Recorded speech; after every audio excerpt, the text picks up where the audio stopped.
నమస్తే, జై Shriram. Welcome to my channel. నేను మీ సుధీష్ రెడ్డి.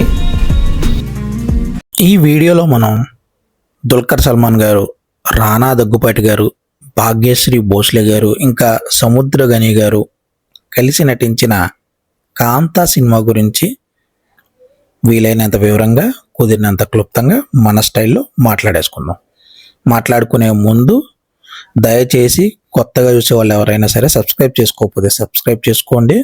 అలాగే వీడియో నచ్చితే ఒక్కసారి లైక్ కొట్టి ముందుకెళ్ళండి అండ్ మీ ఫ్రెండ్స్తో పాటు షేర్ చేసుకోండి. మీ అభిప్రాయాలు ఏంటో కూడా కామెంట్స్ రూపంలో తెలియచేయండి. Thank you. సో ఇక ఆలస్యం చేయకుండా మన స్టైల్లో వీలైనంత వివరంగా, కుదిరినంత క్లుప్తంగా చర్చించుకుందాం పదండి. ముందుగా కథాబీజం. ఎందుకు కొట్టుకుంటున్నారో వాళ్ళకే తెలియకుండా కొట్టుకుంటున్న రెండు కోతులు, వాళ్ళ మధ్యలో ఇరుక్కున్న ఒక రామచిలక. ఇదే ఈ సినిమా యొక్క కథాబీజం. ఇక కథ విషయానికి వస్తే, కష్టపడి పైకొచ్చిన ఒక దర్శకుడు, ఆ దర్శకుడు వల్ల పైకొచ్చిన ఒక హీరో, వీళ్ళిద్దరి మధ్య ఈగో క్లాషుల వల్ల వచ్చిన డిఫరెన్సెస్, బట్ స్టిల్ ఒక పెద్ద ప్రాజెక్ట్లో వీళ్ళిద్దరూ పనిచేయాల్సి వచ్చింది.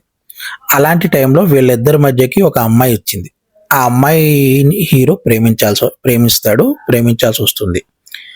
ఈ పరిణామంలో కొన్ని క్రమాల్లో ఆ అమ్మాయికి కొంచెం ప్రమాదం జరుగుతుంది. ఆ ప్రమాదం ఎలా జరిగింది, ఎందుకు అనేది ఇన్వెస్టిగేట్ చేయడానికి మన రానా గారు వస్తారు. ఇదే ఈ సినిమా యొక్క కథనం గురించి చెప్పాలంటే, రామేశ్వరం నుంచి కాశీ వెళ్ళే ప్యాసింజర్లో కూర్చుని ప్రతి స్టాప్లోనే ఆగుతూ వెళ్తుంటే మనకి ఎలా అనిపిస్తుందో సేమ్ టు సేమ్ కథనం కూడా అలాగే అనిపించింది. డైరెక్టర్ అంతా బాగానే రాసుకున్నాడు. కథనాన్ని కొంచెం స్పీడ్గా ఎక్కించుంటే బాగుండేది అనిపించింది. ఆ కథనం వల్లే చాలా డిసప్పాయింట్మెంట్ అవ్వాల్సి వస్తుంది. ఎస్పెషల్లీ సెకండ్ హాఫ్ అయితే కొంచెం భరించడం కష్టంగానే అనిపించింది. కథనం దీనికి చాలా వీక్.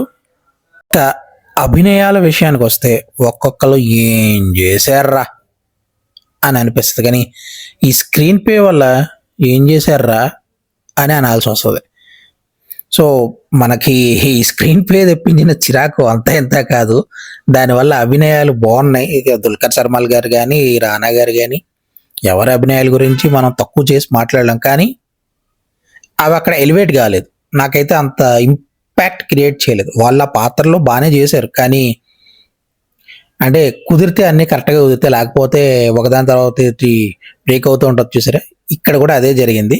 ఆ ఇంపాక్ట్ అయితే క్రియేట్ కాలేదు నాకైతే ఎందుకో. మరి సాంకేతిక విలువల గురించి మాట్లాడాలి అంటే, ఆ రెట్రో లుక్ని క్రియేట్ చేయడం అంతా బాగానే ఉన్నాయి. ఆ డైరెక్టర్ రాసుకున్న కథ బాగుంది, కాకపోతే కథనం కొంచెం కదిలిపోయింది.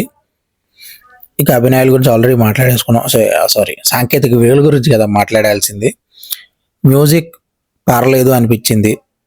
అండ్ డిఓపి సూపర్, సినిమాటోగ్రఫీ బాగుంది, అండ్ ప్రొడక్షన్ వాల్యూస్ బాగున్నాయి. సాంకేతిక పరంగా మాత్రం సినిమా చాలా బాగుంది. దీంట్లో గురించి ఇంకా ఏం ఆలోచించక్కర్లే.